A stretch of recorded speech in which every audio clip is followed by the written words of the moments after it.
McCray, Mike Pinnick, Richard Laughlin, Barry Kaiser, Joe Salinas Jr. Here. Okay, do we have any public comments? Oh, you just put it here. Okay, I'm sorry. Alan Stinson. Comment.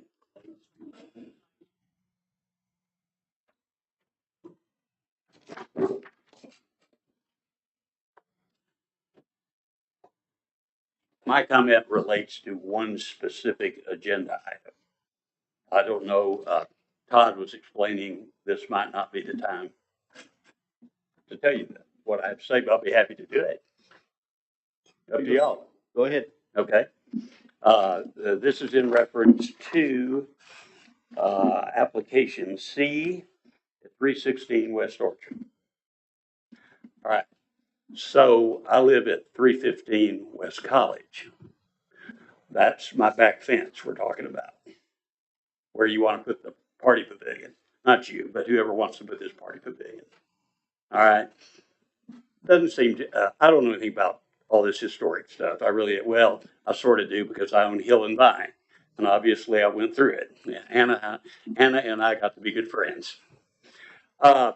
It doesn't make much sense to me why anybody in Fredericksburg wants a party pavilion in an R1 residential area. I don't get it. Well, I think Todd told me it's R2, excuse me. But I don't think that's in anybody's interest. Noise. That place is already noisy, guys. It's going to be noisier. I don't get it. The other thing that surprised me when I read this, the project is supposed to start today, February the 15th. What it says. Why is it even on the agenda? I don't know, guys. This doesn't make sense to me, but anyway, I'm totally opposed to this. You know, I'm the neighbor. I don't like it. Probably nothing I can do about it, but I don't think it's good for Fredericksburg.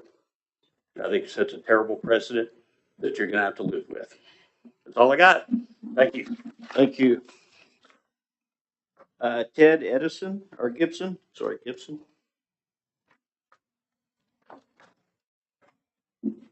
Yeah, I'd like to request that it be removed from the consent agenda. I'm sorry. Remove it from the consent agenda.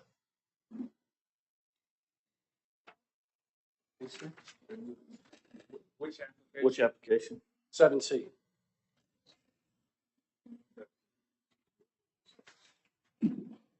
Oh, the one you just saw. Yep. Anna, can we do that? Yes. Okay. You will just have to make a motion. Someone will have to make a motion to remove it from the consent agenda, and it'll be seconded, so you'll have to go through that normal procedure.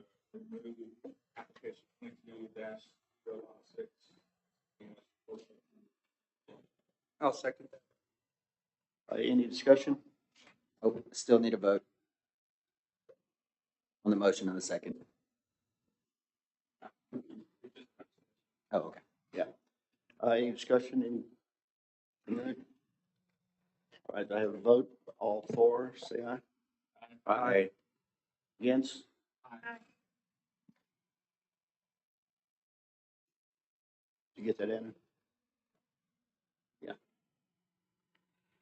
William Longoria. Running a little late.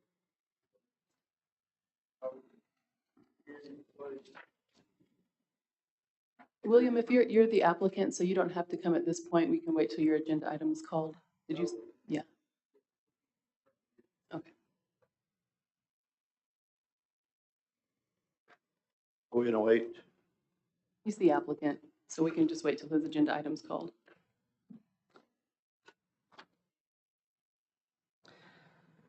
Okay. All right, Anna. Historic Preservation Officer's report. I did go to Austin with David Shields, the new director of Pioneer Museum, and we attended the opening session for the Texas Historical Commission's conference, and we attended a session on conversations with tribal nations. And there were representatives there from both the Comanche and Apache tribes. And it was a very eye-opening experience for me. Learned a lot from that session and made some good contacts. So I think David and I both found it worth the time and effort to go up there.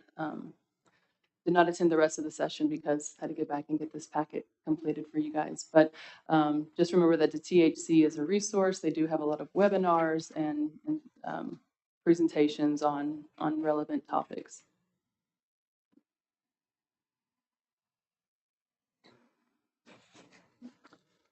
On our minutes from January 11th, any changes, alterations? Yeah, not to be picky, but sorry. On the bottom of page 5, we've got a misspelled word training. If we could just correct that spelling.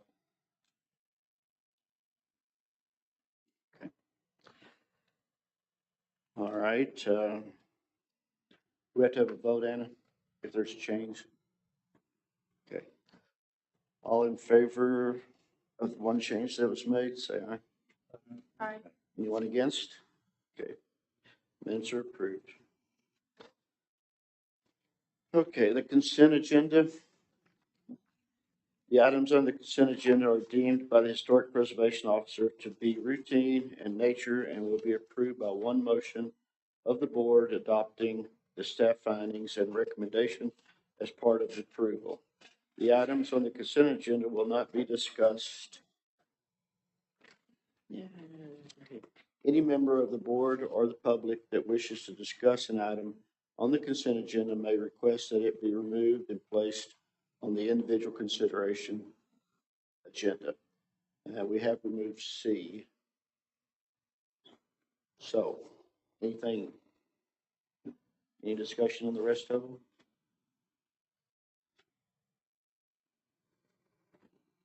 Okay. Do I have a motion to approve the rest of it? I'll make a motion to approve the consent agenda items A, B, D, and E. Second. We have a motion and a second. Any discussion? All in favor, say aye. Aye. All opposed, same. Carried. Okay.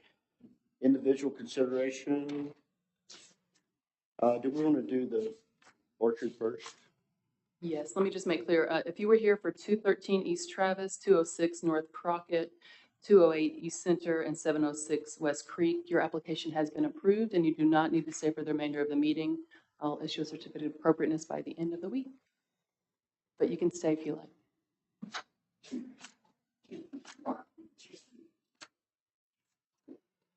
Okay, application 22016. Gary Wood.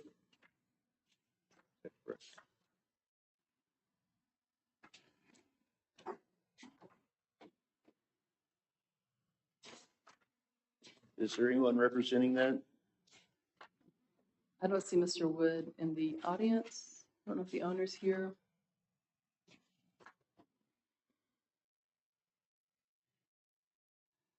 Mr. Riddle? Okay.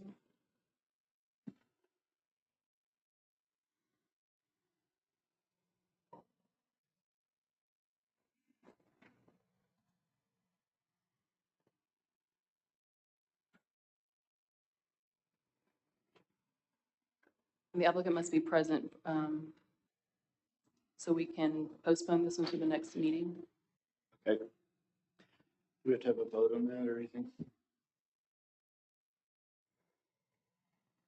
I think it would be better if we made a motion to table it to a date certain, just so everybody knows in case there are individuals here that want to speak on that item. I'll make a motion to table application number 22-016 to next month's agenda. I'll second.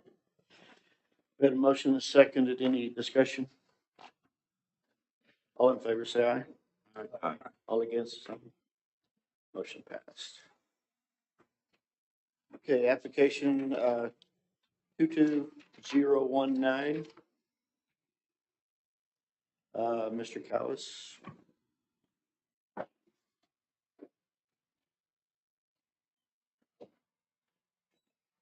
Application 22-019 019 at 503 West San Antonio Street is in an R2 zoned neighborhood and the property itself has a low rating. Applicant is proposing a new one-story house measuring 40 feet by 72 feet and 8 inches and made of 8-inch lap siding with a 1-inch gap and the color ice cube. The front lower portion will be brick painted the same color as the body so as to reflect the design of the historic home. The roof can match existing shingles on the historic home or can be galvalume.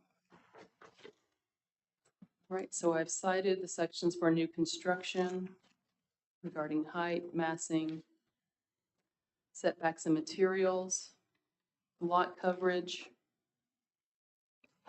and parking. Staff's findings, the proposed new residence is significantly larger than the existing main house. The development pattern with a large house in the rear and smaller house in the front is atypical of the neighborhood. The proposed parking lot will need to be screened. Staff recommends the house be scaled down, and this recommendation is in keeping with the Fredericksburg Historic Design Guidelines and Standards cited above.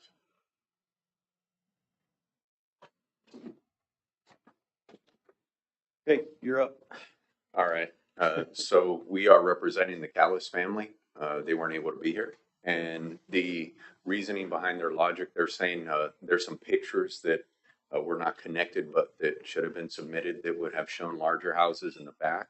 That was their reasoning for going with a design that would have achieved that. Whenever you look at the existing survey, it shows the previous home before the garage had been taken down, which now is a larger home. It's 1,400 square feet. They were proposing something in the area of 1,800 square feet because of their family being larger. That was their reasoning behind presenting what's being presented now. It is a 100 by 200 lot. They were hoping to achieve parking, of course, screened off in the rear of the location with one in and out, and then of course parking at the backside. Just so I'm clear, can I ask you, if the existing house is there, the low rating, how many square feet is that? 14. Yes, sir, 1453. 14, and that includes the garage? There's not. There's not. Yes, sir. 1,400. Yes, sir. That being said, that is a relatively small home for that street, actually one of the smallest. And that was why they were hoping to gain an extra 400 to 500 square foot in the back. Their family has grown by 2 since them purchasing that house, and they want to come up and enjoy it, you know, a little bit more, so they're hoping to get an extra bedroom. So how many total bedrooms are in the original structure? 3. And then how many additional bedrooms are in, or how many bedrooms are in the proposed? 4. 4 and 3. Yes, sir. What's the square footage for the new construction? It's hard to read on the application because it's pretty small. Yes, sir. This one is 19. 1,900 Yes, sir. total for new construction. Yes, sir. What's the long-term vision for the property? Is it based on where the accommodations are and the parking? It looks a bit commercial. So can you maybe expand on what your long-term vision for the property is?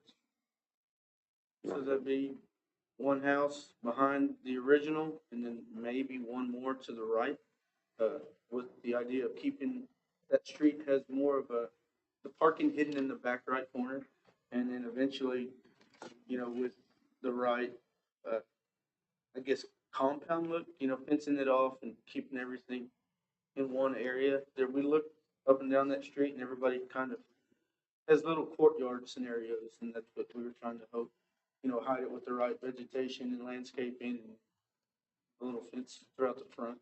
It's pretty bare lot right now with that home, just because it's so small in the front, you know, aesthetically, it doesn't look like much. So long-term, the intent is to turn it into short-term rentals with four structures, or I would say 3, yes, 3 short-term rentals with 3, with the family in and out. What are you proposing as far as the screening parking slots y'all have right now proposed? Y'all have any specific ideas? That was just, but I I think that it needs to look nice and whatever is presentable. I mean, we're looking for options. I don't know if it, I mean, it can't be just a standard picket fence. It would look really bad. So I was gonna try to incorporate some sort of, I told them that we needed landscaping design in order to actually get approval for that. That was my point of view. It's obviously not in here because we don't have any three-dimensional drawings or anything, which is unfortunate.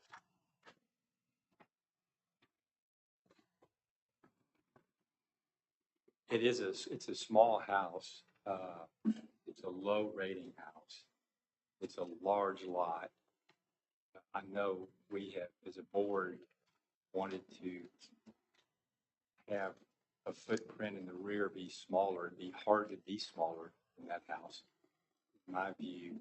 It being a low rating, it being R2, it being located behind the house, proposed parking off the street with no inclination to be here again, granting additional buildings, but for those reasons, we've approved a lot bigger structures recently in a pretty modest structure to the rear. I do think that the parking should be screened with vegetation. There ought to be some requirement as staff has proposed. But a 1,900 square foot is smaller than what we just approved last 3 hearings. What was the size of the existing house again, square footage? 1463. 14. There is an existing driveway really long from the start of the street to the back of that structure. I think a good remapping and, like you're saying, some kind of crushed, either stone or cedar, nice vegetation and landscaping done to hide that. I mean, even now what exists is nothing. It's just an open bare lot with one long driveway. You know, if we could get that tucked back in that back right corner and something in the front, even some trees, 2 or 3 oaks or something that needs to be replanted or reseeded to bring back some of that historic trees and look that's there.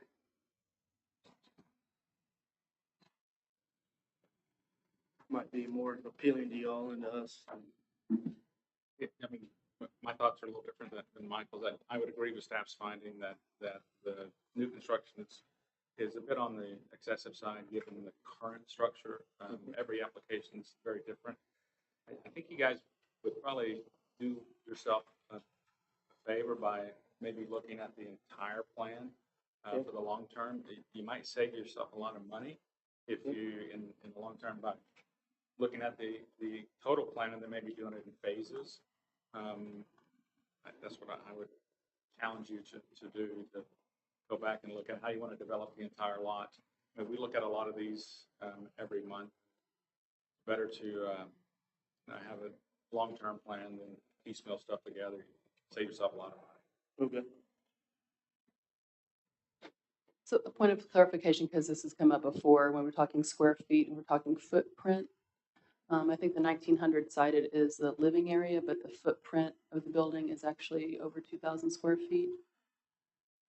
So what about the footprint of the existing house? Does it have any uncovered porches or anything that would? Just one porch in the back right corner that might be 200 to 300 square foot. It's a relatively small porch. It is covered and does have a little siding on the back right corner. Not siding, pickets. You have a picture? Side view. There it is. It's the first picture under the CAA is what he's talking about, that back porch. Yes. Yes. Right there. That is not a current demonstration of the existing structure in the front. It wasn't added onto. If you go to, apologize, it would be number 74, I believe. Page 74 has what he's talking about, how it has been expanded. And the top of 74, yes. There you go. There. Just that back right porch. And are y'all pretty committed to the 4-bedroom being in the new house? I know there's a family size issue, but occupancy is also a big concern of ours, just what that does to the historic district with cars and traffic and people. Is there any willingness to maybe reduce at all either the square footage or the number of bedrooms, or that's something you'd rather us just take action on what's been presented? We'd like to talk to them about it, but I don't see why we wouldn't be willing to move some square footage, but I know the bedroom thing was a big thing for them, just because they do like to come up at least quarterly, or they'd like to do monthly, but, you know, business being what it is, they've been solid booked. Yeah, and I'm not saying I'm not trying to talk you out of it. I just was presenting that as something. Yeah, we ought I to got consider. you. Yeah, something we can definitely take to them. So then, William, on this image right here, how much space is between the existing and the proposed? If we're looking at, the one that's presented up on the screen, right? Just a moment. Existing and proposed in the area of at least 20, probably closer to 30. As it's built today, not this image of the existing. Correct. Yes, ma'am.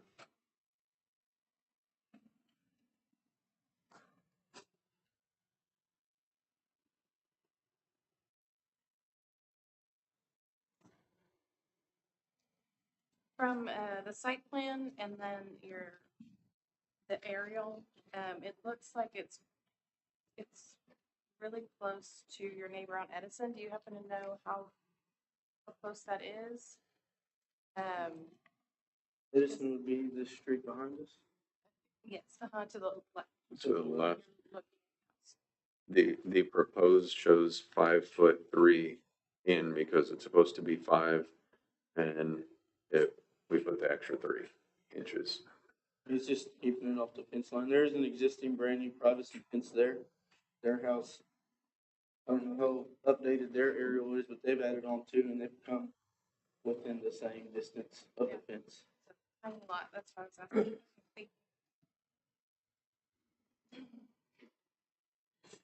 If she's talking to the one. Yeah, she is, like right here. Yes. Any other discussion? Yep, my last comment on it, I would be happy with it if we would follow the existing staff's recommendations, and it's very clear in our ordinance that our current today, that new structures need to be subordinate to the existing structures. So in my mind, subordinate means it's got to be equal to or less than the existing structures. Pretty clear. Yeah. We could agree with that. I mean, as far as the colors and the make, you know, using all of the same things, yes, but the argument would be that that house is just so tiny and outdated. Even though it's been fixed up on the inside, you know, it's really wouldn't never want to add to that house. So it's existing. Spread. This one, you know, just, that's why we were hoping to get one just a little larger, just to equal out the lot for aesthetics. Anyone else? Richard? Do I hear a motion?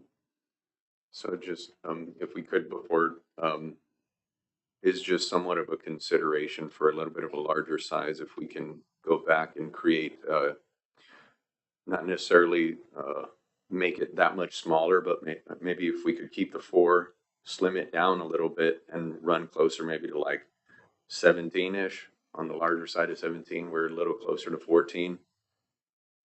Do we have, what kind of leeway could you give us, just in case they say they still want the bedroom so that they can have their family over? What kind of leeway would you be willing to give, or are we only still at like 1,500 is your max?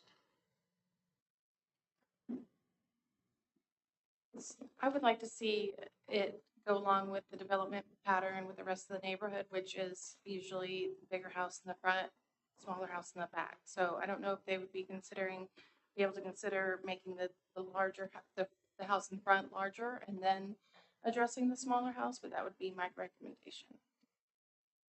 Gotcha, because there goes with, I think Michael or David mentioned a full scope, because, I mean, just in speaking, not to speak out of turn, but on behalf of the client, I've proposed three-dimensional, all-out plans like I see everyone else bring here. And that was due to financial situations. They didn't want to go through with that as a full design build team. So for that reason, that's why we're kind of going in phases. No doubt, I think if we were to give a long-term, that we could definitely appease you with a little bit of a larger home in the front and everything that we're going to incorporate. But we didn't bring it to the table now, so obviously there's not much we can do on that. But the proposition then would be to send them, if they are going to want something larger in the back, that we need to actually go through this review board and present an addition to the front, so that that larger footprint now could be justified adding a larger footprint to the back. I think that's the irony of what is being suggested. I think Jessica proposed that. I disagree with that. That's what's being discussed. I think that is what we're saying. Go add to go put more square footage, and then you come back and get. Our ordinances are pretty clear here that new construction needs to be subordinate to existing construction to go along with the overall context of not just the residents, but the neighborhood as well. So if we were to do that with the smaller homes, they could split that lot how they have it set up. Are you saying, I mean, we got a better chance of building the large home on the right, moving parking to the left, and then throwing the smaller home that they suggest now behind it?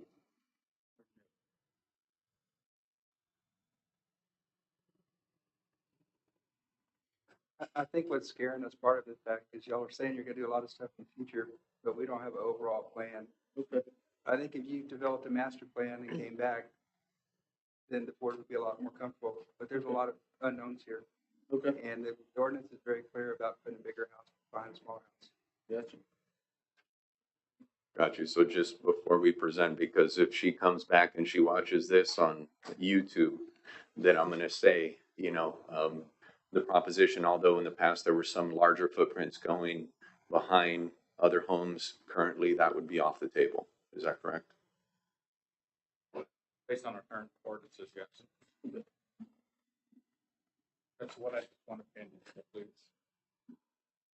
And whatever you decide to do, I would like to see the parking screened, just because it's the way it's shown here, it's very visible from the street. So if we could fix the parking, is the house is it a sizable, can we say, hey, look, we'll bring it down a certain percentage, a little bit smaller, or we need to like revamp the whole thing? I think what the board's saying is if building in the rear is smaller and parking screen, it's an R2 low-rated property, 100 by 200 lot, and I think the board's going to be okay with that. Oh, but yeah, you're going to have to reduce the footprint. Okay, so if we were to reduce the footprint and possibly have a 1.5 story so that they could achieve maybe a little bit larger to go with the flow. It goes by square footage. Okay. Yes, sir. So could we propose bringing this back, or being that, I think, just go ahead and come back on this, revamp the whole thing and come back at another meeting? Yes, the board should make a motion and give them clear direction. I make a motion to reject application 22-019, 503 West San Antonio Street.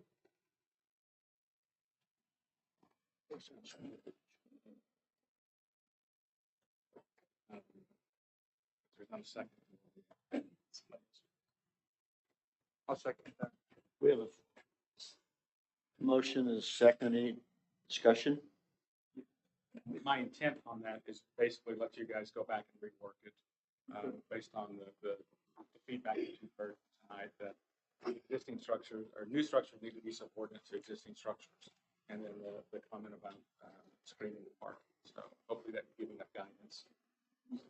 That was the intent of my motion. It's gonna get real muddy if we don't reject this. I got you. It's gonna be cleaner just to do the new application. No, I can see. I mean, I did research, and that's why I presented to the family, and I told them I knew what was going to happen.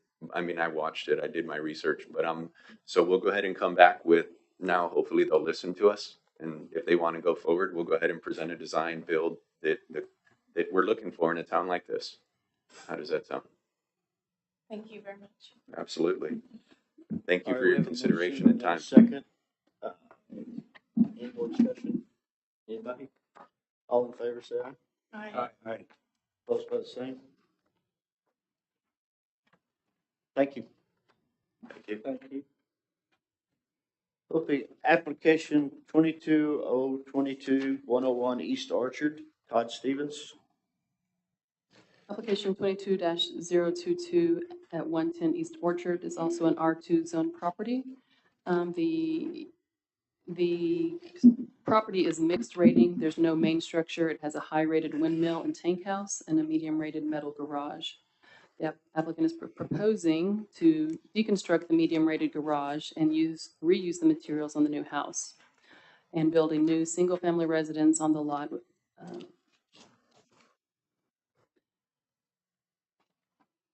with the house with the highest ridge line of 20 feet. The house could be considered Hill Country modern style with the use of galvalume roof, stucco, limestone walls, black windows, and metal siding from the existing garage.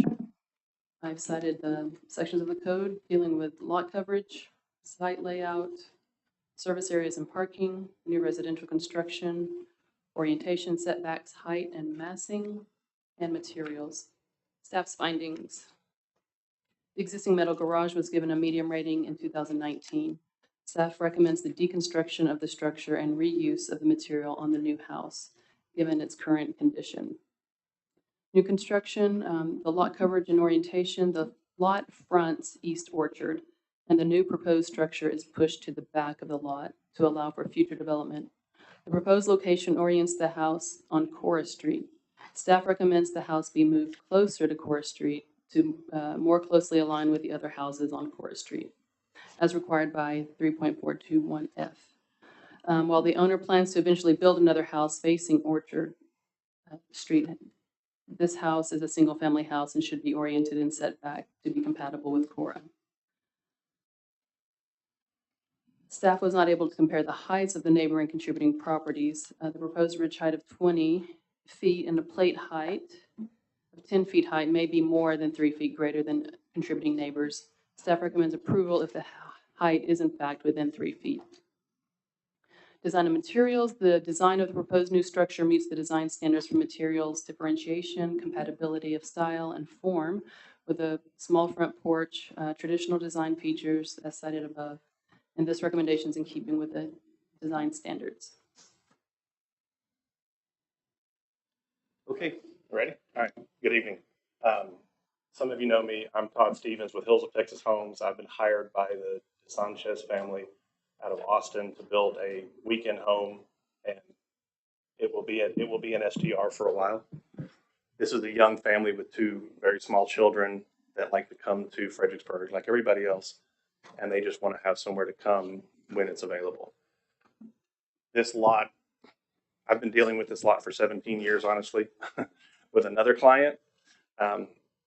Came up with lots of iterations and actually came in front of the board several years ago about the carport. They since sold it to the DeSanchez family, and they've immediately started working on this, and they're actually going to do something finally. So they're wanting it to be a weekend home. It's only 1,150 square feet. Eventually, and Anna and I talked about this, the second proposed house probably will not be for 10 plus years, because they have a 1-year-old and a 3-year-old in Austin, and they got to get them through school before they eventually end up here full time. So the intent is to have that as the secondary home, which you mentioned during the last application would be smaller than the primary home in the future. what they're proposing in the future, we haven't talked about it too much, but it will be 1,500 to 2,000 square feet at the most. So it's not going to be a mansion or anything. It's just going to be a house that they can use and then have this for family sometime in the future. The reason that they want it located on the property where we've proposed is because when they do that secondary property, they're wanting more of a courtyard feel, and they feel like that the back corner of the property, and if you can go back to the site plan on page 91, their concern is that with the north neighbor having a 6-foot plus concrete fence and the east neighbor having a full fence, that's just going to become kind of a cavern in that back corner. And if they push it up another 10 feet, it's just going to be an unusable back corner. So they're proposing to do this, and what we've got on the site plan is, if you can tell from the plan, there's an existing concrete fence. We're proposing to extend that fence in line with the existing fence of the neighboring house, which is at the 25-foot setback, and therefore bringing it a little bit more uniform to the neighbor. But the house itself will be about 10 feet behind that fence. And I mentioned using the materials from the barn, the carport. We're going to try to use all of the metal corrugated siding on the end of the house that's kind of the mud room, laundry room. You can see that on the elevation, so we're going to repurpose that. The internal frame is termite damaged and water damaged. We're not going to be able to use any of the wood. There is a barn door we're going to try to use somewhere as a decorative thing, but other than that, the rest of the structure is not usable. Right. Any discussion? And Todd, the staff had mentioned the orientation issue. Is there a reason why you can't orient? I mean, what were the thoughts about facing it towards Orchard versus Core? Is there some reason? Well, all of the houses on that end of the street, I mean, on the Cora side, all face Cora. So if we just have one structure tucked way back in the corner, then we would have to bring it all the way back up to be in line with the houses on Orchard. So by orienting it this way, we've made it more of a Cora facing property for now. And if you moved it up closer to Core, are you getting close to the windmill and the tank house, closer to there? Sure, we're getting close to it. It's not in danger, Yeah. But again, it's more of the future use of it versus the current use of it. They just want it to be a yard for their kids or for grandkids or for guests or whatever.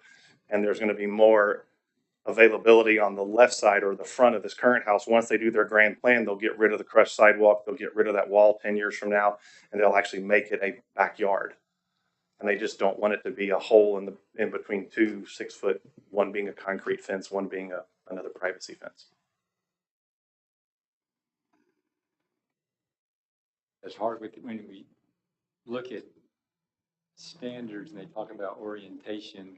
I'm not sure they're thinking of corner lots. It's a little bit of a different analysis than some strict application of standard. The other issue with turning it to face Orchard is that you would have to park the cars in front of the house. And that was one of the things that Anna didn't want to have. We don't want parking in front of a house. So you'd have the parking way down at the bottom in front of the house. Because you'd have to park on the other side of the windmill and the cistern if you did what you're proposing. Todd, I think you've done a good job. I think by orientating toward Core Street, it actually fits the historic pattern of the neighborhood much better, the development pattern. Okay, thank you. To me, it makes sense. Yeah, I would agree. I like the orientation. The only thing I'm a little bit off on is just the location. I would agree with staff findings that it probably needs to be pulled up closer to Core to be more in line, and that probably gives you more usable space. For now and even for the future, you get a 10-foot backyard basically. So I'm struggling a little bit to have all of the usable space on the lot to be in the front of the house, because that's just not really typical. It will eventually not be the front of the house, though. Yeah. But of course, I can't tell the future if it ever happens. Right. And so, unfortunately, I really appreciate you sharing the long-term vision. It kind of helps put everything in perspective. But as you well know, plans change. And so we really only can can decide on Sure. the application and how it fits with the neighborhood. And I think it does a great job apart from, maybe off about 10 feet. So currently we have 10 feet in the backyard. That's what's there now. And if I move it up another 10 feet, then you'll be more in line with that. Or, The concrete fence on that adjacent lot is the front of their house. It lines up with the front porch of their yeah, house. I drove by there. I know it pretty Right. well, so I know how that fits. And potentially you could do the same thing. You could bring the house up, move the house to the west, bring the concrete fence right into the edge of the house, just like your neighbor. Yeah, and I know if they did that, if that's what the recommendation is, we would not have those concrete fences. The concrete walls, the wing walls, essentially were just there to tie it into the adjacent house. If the recommendation is to pull it up to the 25-foot mark or 30-foot mark or whatever, it would just be a freestanding structure with no fence. I don't think there's anything in the ordinance that says you have to be on the front setback. Or the design guidelines say you have to be within 3 feet Of the setback of the setback. on the front. This is the front. This is the side. At this point, so is this an accessory unit or is this a primary unit? I'm just It's a asking. primary unit until something else is built. And so it will be, when you drive down the road, everybody will assume it has a Cora Street address and it's oriented, this structure is oriented to Cora. The previous thing you brought us before, we had 2 structures as well, right? Correct. Yeah. And so you're thinking about putting another structure here that will face That is correct. orchard in the front. So this will never be the back. I mean, it's not going to be the backyard. It will not read as a backyard. It's going to read as 2 separate houses. This is a single family house. It's not a garage. It's not a tank house. It's a single family house. Correct. But again, not being able to tell the future, they're not going to connect both of them. It's going to be 2 structures on the property. And if they did they did the final project, they would eliminate all the front yard look of the other house and make it like a guest house in the backyard. But it's still going to face Cora. Sure. Unless he makes the laundry room door his front door. Correct. But who knows? Their intent is to have like a courtyard type environment between the 2 structures and then fence on when the final proposal is to fence along Cora Street and make it a yard.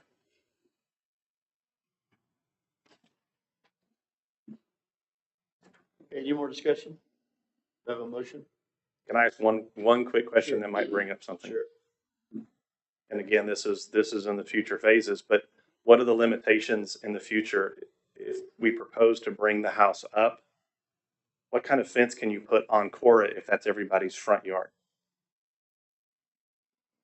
I mean, if I bring the building up to the 25-foot setback, or the 15-foot setback, is where I'd have to have a fence because it's actually somebody's front yard next to them. I can't put a 6-foot fence in somebody's front yard, can I? Correct. Is that correct? Cannot. Okay, so if I move the house up, then I have unusable space in front of this house when it's the second house, correct? Based on P&Z though, if the front of the lot is on orchard, if in the future a new structure is built, a primary residence that's larger than this one, this structure would be deemed as an auxiliary, right? And you could put a fence 10 foot off for it, could you not? Based on, So yes, right now, a couple of issues. This house will be the primary structure. So we'll have an address up for it. That'll be the front door. That'll be a 911 address. If a future house did come in, get constructed, they would have to change the address to Orchard. That rear part would then be considered the guest house or accessory structure at that point. I would need to do a quick search. You can have a side fencing, but because it's a street side, I think you're still limited in height, regardless. 6 foot. Yeah. Typically 6 foot. Well, and let me double check. I think street yards, I think it's. I live on a corner, so I went through these issues. Okay. I understand that it's 6 foot. In my neighborhood, it was 6 foot, and the limitation I thought was 10 foot off the side street. So you're able to build fences on the property line. Obviously, there are things that, so I'm speaking specifically to zoning ordinance. You're able to build a fence on the property line. It doesn't necessarily have to comply with the setback except for the front. you're allowed to build a fence on the property lines. It does not have to comply with the setback requirements except the front setback. So then it would have to be 4 feet or shorter. And then once you get past the front setback, you can start escalating up to a max of 8. And if it's not the front of the lot, if it's a side, if it's an alley or a side, what's the setback? You're able to build on the property. What about on Cora? If Cora turns into the side street 10 years from now, they can put a 6-foot fence on the property line on Cora 8 foot.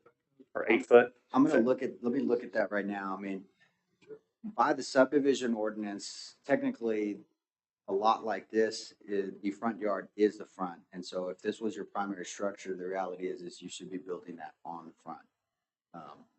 This issue has come up before, but it's in our subdivision ordinance. When we talk about the skinny side is always the side. And so in this instance, I would say that this probably doesn't meet city zoning ordinance because it's not oriented to the front with the address on the side like that. Just from a planning standpoint, it is the cart before the horse, actually, literally on this one. So I think that's what's giving the issues. But let me see if I can find. Okay. I'm just thinking about future use. I don't want them to decide to, give in and say, we'll put it at the 25-foot setback. And then, oh, what do you mean we have to have a fence 5 feet from our house or 10 feet from our house? So just a question. I have a question for the board. If Todd had come with a plan like he's got, plus a plan for the future house, and this was called phase 1 and the future house was called phase 2, we approve that. Can you build it in 2 phases? I wouldn't feel comfortable doing that, honestly, because it might be 10 plus years. And I mean, I really appreciate Barry asking the question, but Philosophical question. yeah. Philosophically speaking, then, generally the only time that we approve phases are overall site plans for commercial. But we only approve them in phases because we need to know how it works throughout the rest of the property. If it was something where we were relying on a rear phase to give us something we needed in the front, that would not be something that we would approve. All the requirements up front are up front. The phasing is just more so we can look at the overall site. So a little different here because we're not talking planning, but some of the same issues present themselves. On previous applications that I've been part of, we've approved master site plans, conditional approval, and then each phase is actually brought back to the board because the application is only good for 1 year. Sure. Anyway. So if you did what Barry suggested, be a conditional approval of the master site plan, still looking at things individually. So a conditional approval of a site plan would mean they could move forward with this house as it is, or what is that? How do you explain that? In previous applications, I can tell you that we have approved master site plans with a conditional approval. And then when the building wants to start, they still have to come back and get a permit, full permit for phase 1. In your case, if you have the primary residence on here with the secondary auxiliary, that's your master site plan, and then your application is to build auxiliary unit first, and we would consider it. But like you say, it's well outside the 1 year time. Sure. Okay. Yeah, and I would have concern over just the timeline. I mean, a lot can happen in 10 years as far as zoning regs and HRB regs and ownership and all that. I mean, for me, not getting into the historic part, just from the planning aspect, is my first question is why are we just not building the primary structure first? I mean, that's the simple question for me. I can answer that for you. I mean, it's just interesting the way they're going about it. But I do have major concerns just because, like I said, if this gets built, then there's no guarantees at all moving forward in anything. So I would say that we need to just look at this house as the primary structure because that's what it is at this point. There is no accessory structure.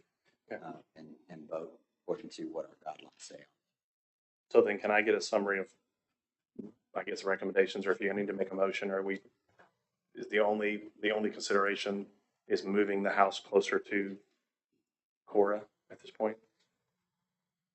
I think what Jason is saying, it's gotta be in Anna, it's gotta be within 3 feet of the property line or the setback on Court or on Orchard. If it's a primary residence and the code says it's gotta be within 3 feet of the setback, and that's the front setback. And that would be if that's what they're saying, that would be 10 feet or 8 feet in front of the adjacent house. The adjacent house has a 25-foot I'm setback. saying it has to match up with the neighborhood. I'm not saying anything about the setbacks. You look at the street, we're looking at the reality, not a planning, zoning. This is design, and the design should be against Cora. It's gonna look like a primary house. It should be lined up with the other houses facing Cora. What's the deviation that's allowed for that? 3 feet? If the lot address is on Orchard, that makes it the front, and then you would have to be within 3 feet of that setback, is what you said a while ago. No? What is the setback right now as proposed? I know that you said that the. So stone with the wall is house, with 25. the address being on Orchard and that being the thinner portion of the property, that's the front of the house, according to P&Z and according to the historic. So that's a 25-foot setback off of Orchard. And then Cora is considered a side setback, correct, Anna? And it's 15 feet? Okay. But because the house is adjacent to it at 507, front setback is 25, like it's the front of that house. And that's the issue with it being a corner.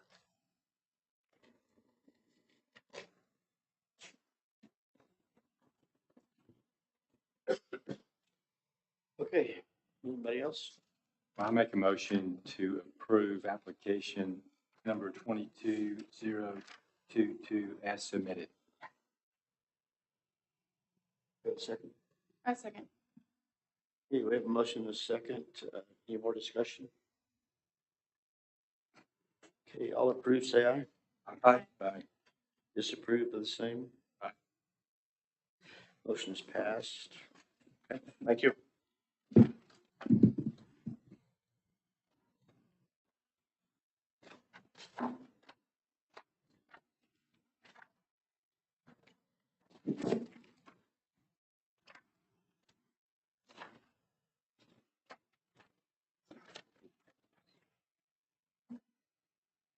Next item is 208 Woodcrest. This is for recommendation on landmark designation. I'm going to pass out to you some information that was provided by Mrs. Fritz after I published this document, so just supplemental to what you have in your packet. Application 22-007, 208 Woodcrest is an R1 zone property. The applicant on this is the city of Fredericksburg, and this has never been surveyed before. Proposal is for a recommendation of historic landmark designation. The applicant is requesting a recommendation from the HRB to City Council to designate the property at 208 Woodcrest as an individual landmark.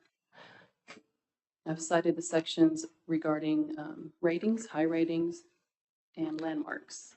A landmark is a resource which is an individual property, including its component parts, as are regulated for properties in the historic district, designated by the City Council as having outstanding historical and cultural significance in the nation, region, or community. The designation historic landmark recognizes that the historic place or building, structures, or accessories and fences and other appurtenances at the place are of basic and vital importance for the preservation of culture and neighborhoods and economic development and promotion of tourism.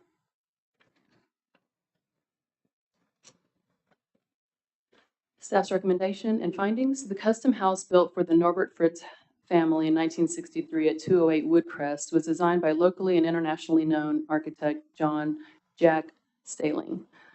It is one of the best local examples of mid-century residential architecture.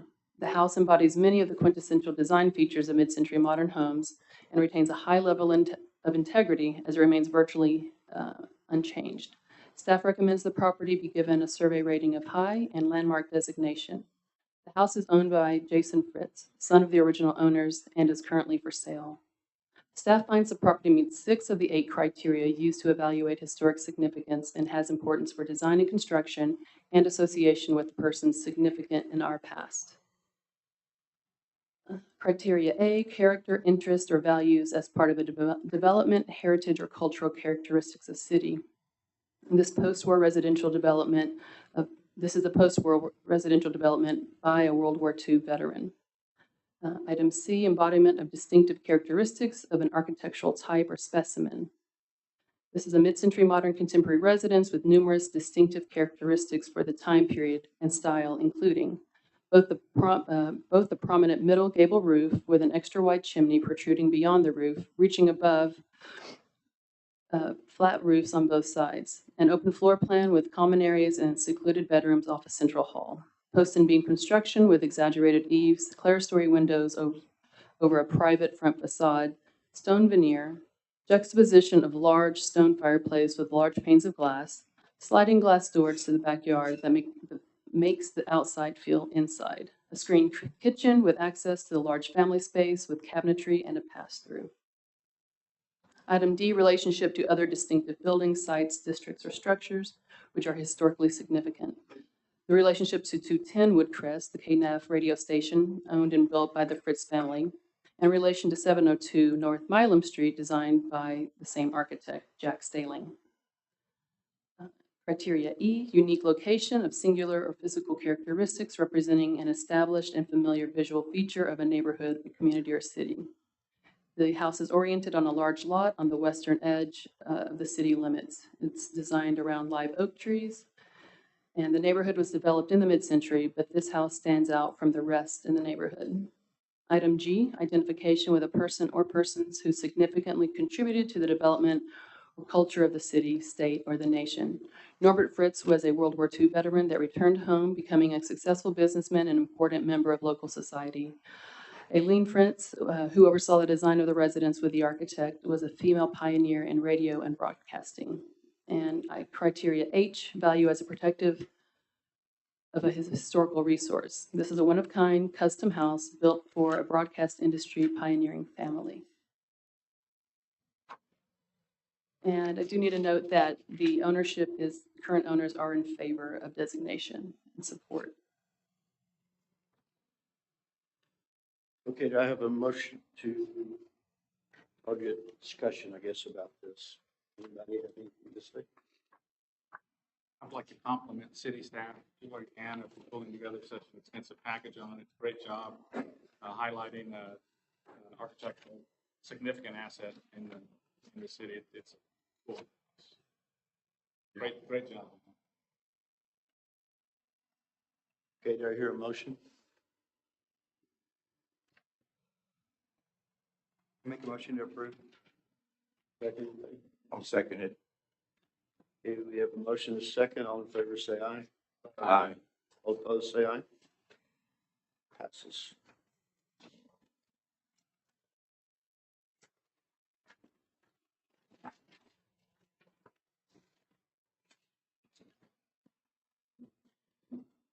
Okay, Jason, you're up. So just,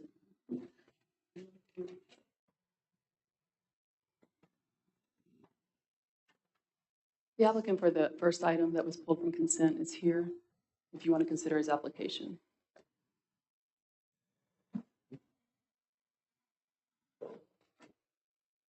what was this for the application that was tabled? So we had an applicant, Daniel, that wasn't ready, wasn't here, and so we couldn't consider it. So we actually made the motion to table it to the next meeting because the neighbors had wanted to speak on it. The neighbors have left. Can we hear that again, or since we've already tabled it to the next meeting, do we?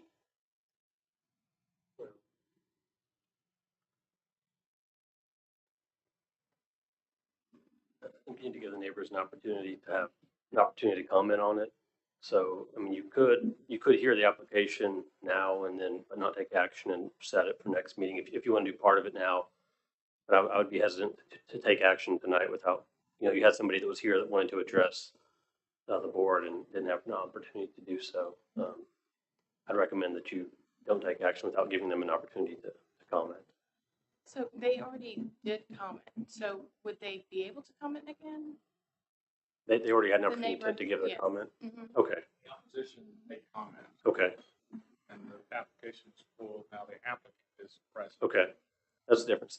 I didn't understand that, and I'd be okay with proceeding at this point. They wouldn't have an opportunity to comment again unless they requested and the board for some reason wanted to let them comment, so. We already made a motion to You've table made a it. motion to table it, so someone will have to make a motion to bring it back tonight. And if that passes, then you can reconsider. One of the motions was just to pull it. He didn't make comment on his position. He just wanted it pulled. And then we tabled it.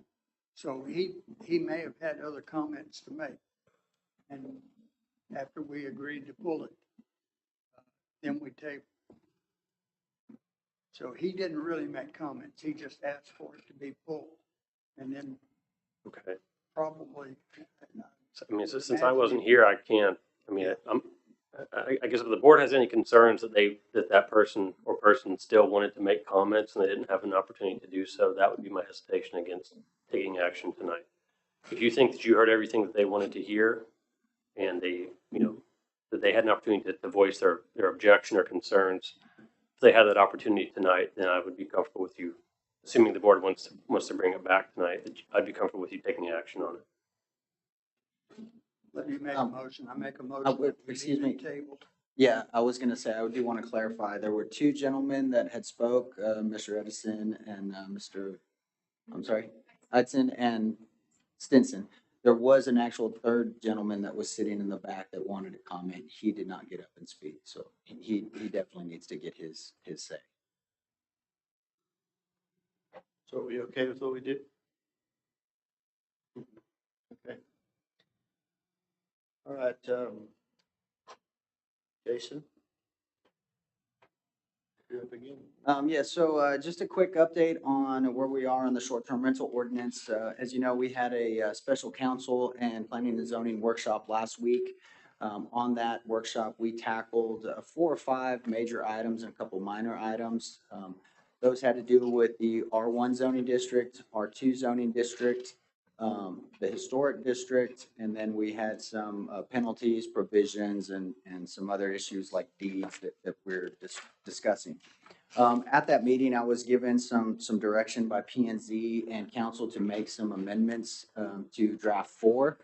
We do not have those completed as of yet, but I did want to kind of go over what the direction was regarding the historic district. So I'm going to speak to R1 and R2 only in regards to what was kind of directed from a historic review board perspective. So in R1, in the historic district, the only thing, short-term rentals that would be allowed would be the short-term accessory structure and the short-term B&B structure. No more unoccupied STRs under the proposal itself. R2 changed a little bit in the historic district.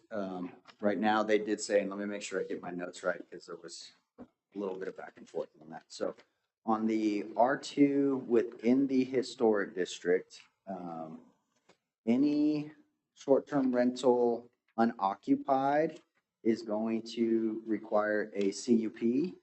And then any short-term rental facility will also require a CUP in the historic district. So R1s, no unoccupied, but the R2, they still want to allow those uses, but more of a CUP style. So the reality is the historic, we have the historic overlay district, and then we have the historic shopping district.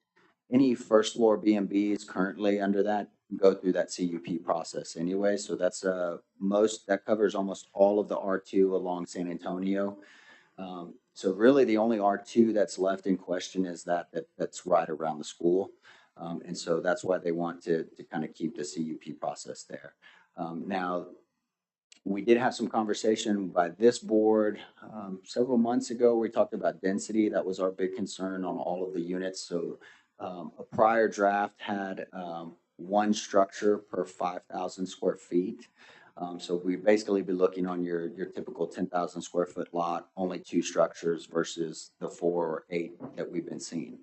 Now, that wouldn't limit it in size. If they can build 2 4-bedroom homes and park it and meet impervious cover and setbacks, that would still be allowed. It could also be a 3-2 and a 1-1 or a 4-2 and a 3-2. So that's kind of where we're going with those as far as the historic district goes. The only other thing that will probably trigger some discussion that I need some feedback is in regards to everyone's historic request for fences. So under the current ordinance, we are requiring screening if you put in construct a short-term rental. So for most of the city, that's not an issue, but I know fences are kind of a big deal in the historic district. And so right now, the language is in the current draft that if you construct an STR within the historic district, you shall provide a privacy fence at your cost.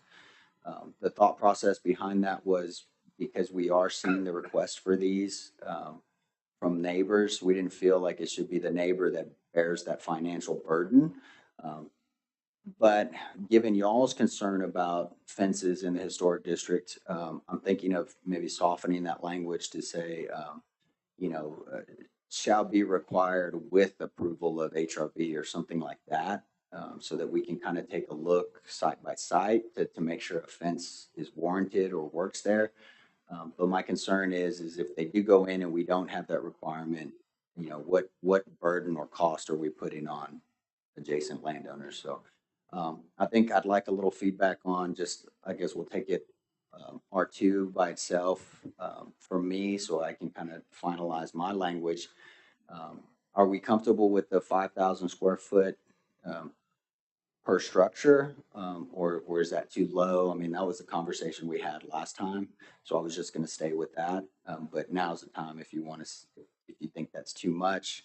But the thought process was at 4,500 square feet, we say that's we don't allow STRs in R1A, and that's the minimum lot size. So we felt 5,000 was a good kind of cutoff where it just made sense. So any concern with that minimum?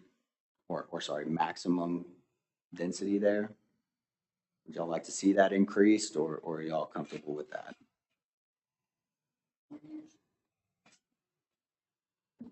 When you say STR with 5,000, is that a one-bedroom unit or is that just a build? Does not matter what the unit size is. We were gonna I didn't want to get into requiring certain size buildings. I don't think that's our purview.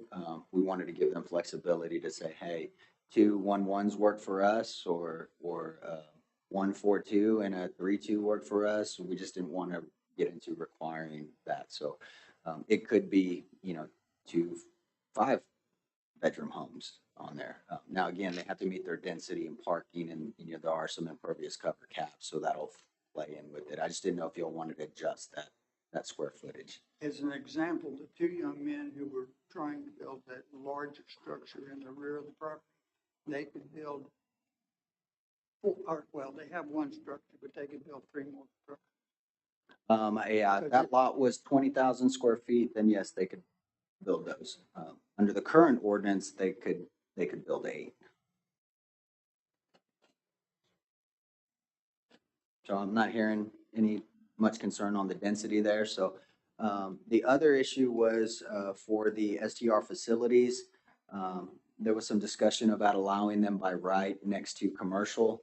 The direction I got was to maintain it as a CUP. And that the conversation mostly focused on C1. Excuse me.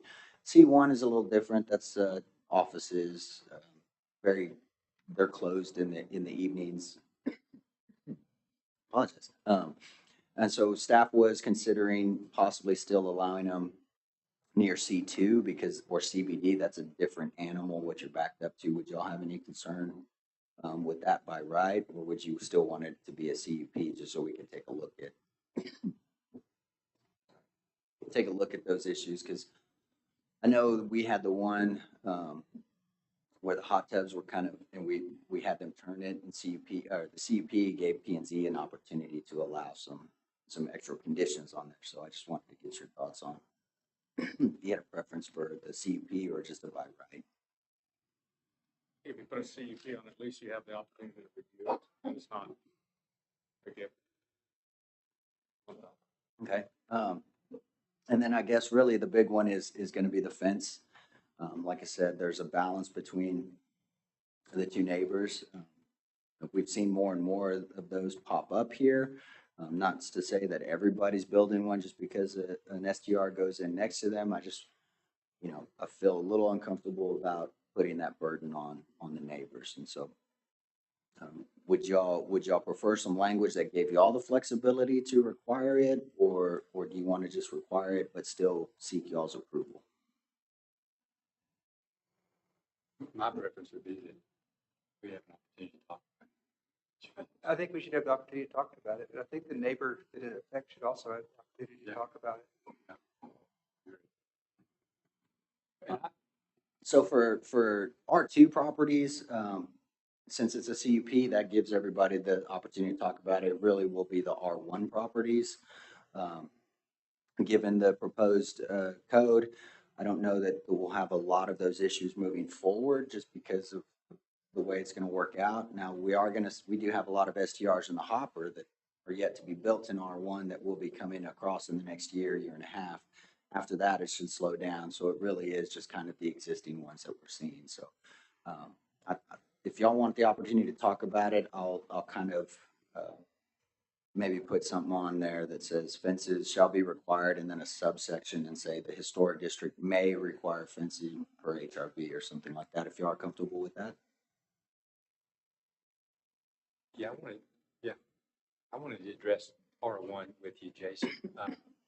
We've been following this pretty closely, all of us together.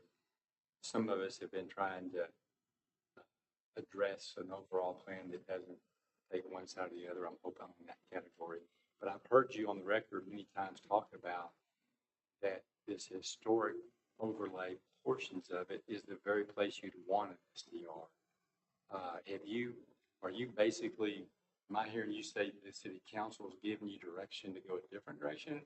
Or have you changed your mind about revisiting this even in a comprehensive plan where, in fact, not all of the historic district, but a good portion of it is the very place you'd want it? No, the direction is from council. I will always push. We've got comp plans in right now. We've just disseminated those to our group.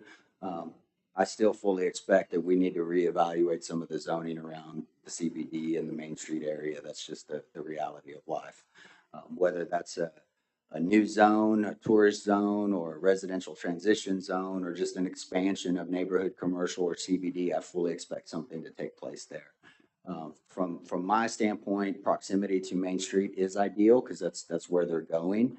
But if we were talking historic district pre-expansion, maybe they could line up, but because of that expansion, I'm a little hesitant to just throw the whole district in there because that just goes up into the neighborhoods quite a bit. So right now, our thought process is, council gave it on the historic district. It was probably a little different than what we had presented for the historic district. So when we're pulling it back at their direction, I do expect that change to come forward either through the comp plan or future rezonings. Again, there's possibilities. I'm sure we'll see. I've already heard the conversations. Some of these folks that are in blocks adjacent to CBD or commercial, where there are 9 lots and 7 are STRs, that they may just band together and ask for a zoning change just to be brought into the district, which is the ideal way to do it. Yes, and to all of that, Michael, hopefully I didn't confuse you. So. No, that's great. Thank you. Thanks for all the work, Dave. It's been a long journey, almost done. March 7th is the deadline. So we are having our P&Z meeting tomorrow night. Because I have not made the final adjustments based on the last one, we will have our public hearing, have citizen comment. P&Z will have an opportunity to chat about the other sections of the code that haven't been addressed. So maybe we can knock all that kind of low hanging fruit out. Most likely that meeting will most likely be recessed to a later date certain. We're shooting for February 2nd. And that would be March 2nd. Thank you. I do that all the time. And then that would push us to council to stay on track for their March 7th vote that they requested in the timeline. I don't expect it to pass on the first ordinance reading, most likely to maybe. There's one item I'd just like to make sure we're all aware of in the current registration on page 129. It's item number 6, and It's around the occupancy, and I think, just so we all aware, if this passes, what we're allowing here is up to 12 occupants in a structure. And if you do the math, I know we'll have people pushing the limits. You could easily have a 2-bedroom, 1-bath house, 1,000-square-foot house, and you could stuff 12 people. And that, based on the current regs, that's allowable, 50 square foot per, per room, based, per occupant. And so those Well, are the, let me clarify. So it's 2 per bedroom plus 2 guests. So if you have a 5-bedroom house, you could get 12. let's back up just a little. What if you had a 2-bedroom house? Each bedroom was 250 square foot. How many people could you stuff in that? So 4 plus 3 250 divided by 50, that's 5. You would get 10 plus 2 on 12. So you're gonna get 12 people in that small of a house. That's the way it's written. That's a part of the ordinance that we're really overlooking at this point. Everything else I think looks really, really good. You've done a wonderful job, but when you look at the math side of it, we're allowing up to 12 occupants in small structures. And that's typically what I've heard from public feedback. Issues come with these high occupancy homes, not the 4 or 5-bedroom houses that have a lot of space, but it's more people stuffing bunk beds in rooms and shoving people in. And then the house is so small, then they go outside and make a lot of noise. So the ordinance, the way it's written, we're continuing to condone high occupancy structures. Yeah, so the first draft we had talked about asked for some direction. We looked at going with the property maintenance code. So that one says you have to have a minimum of 120 square feet for 2 people. So that's why you see new construction master bedrooms are 10 by 12. That's your minimum. And then anything else would be a 1-person occupancy. I think the concern on that was that some of these homes in the historic district, you may not have 1 bedroom in there that even meets the minimum bedroom size. I mean, they could be 8 by 8, 8 by 9. And so your occupancy would be limited to maybe 4 in a 4-bedroom house. I wish I had a better answer. I could talk about, I could research and work with Anna, see if we can't maybe discuss for the historic district, some different occupancy, maybe it is square footage. I can tell you right now, from what I'm seeing and just the research I've done, there's a couple of 1,200 square foot houses right now that, are only supposed to have 6, and they're advertising 10 or 12 on their websites. And so, And since if those are in R1s, then we're going to grandfather them in to continue the problem. so they will have to pick which regs they want to be under. So under the old regs, it's a little tighter occupancy that's allowed because it's based on square footage. Under the new, they do get a little extra because it goes more by bedroom. So a 2,000 square foot house with 4 bedrooms is very different than a 1,200 square foot house with 4 bedrooms, and we've seen both. So I'll take a look at that and see if there's something we can do occupancy wise there. I hear your concern. I don't know how many 250 square foot bedrooms we have currently. I mean, I guess creative minds could always start tearing down walls to hit that occupancy. So, But the issue that I've seen that's actually in reality is that people are taking 2-bedroom houses, they're converting a living room into a bedroom to even get more people in. And so we're just allowing that with the small square footage requirements here. So just something to really ponder it and know that whatever we put in paper, people are going to push the limit of it. So always. So we are adding some language on the bedrooms to requiring them to meet IBC. So no more of these random bedrooms in dining rooms or living rooms, or where folks have walled down a bedroom to make 2. You can't communicate through another bedroom.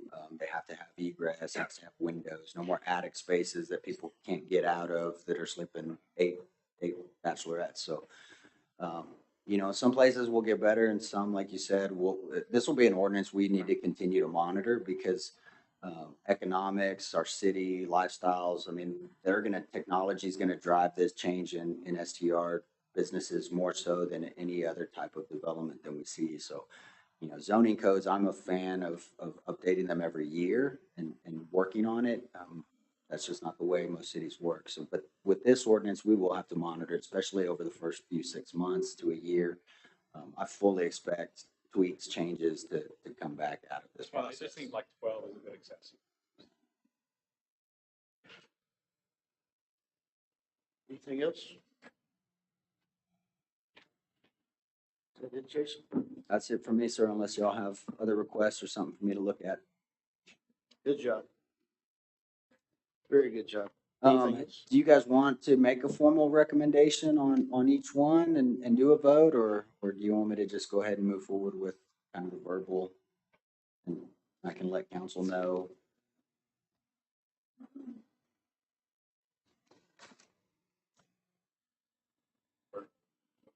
Yeah. Uh, we'll take it from there then. I will let them know that we chatted about it and what y'all's concerns were. I would like to make a formal recommendation that the neighbors be considered and consulted and have equal opportunity to speak on the fencing issue. Okay, so That's a motion. We have a motion and a second. Any discussion? All in favor, say aye. Aye. All opposed, say. Motion carries. thank you. You want to make a motion, anything?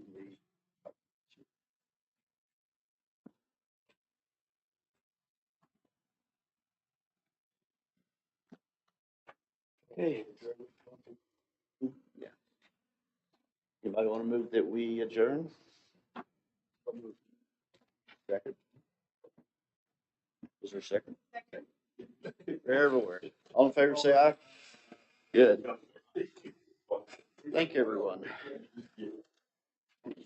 I want to stick around a little longer.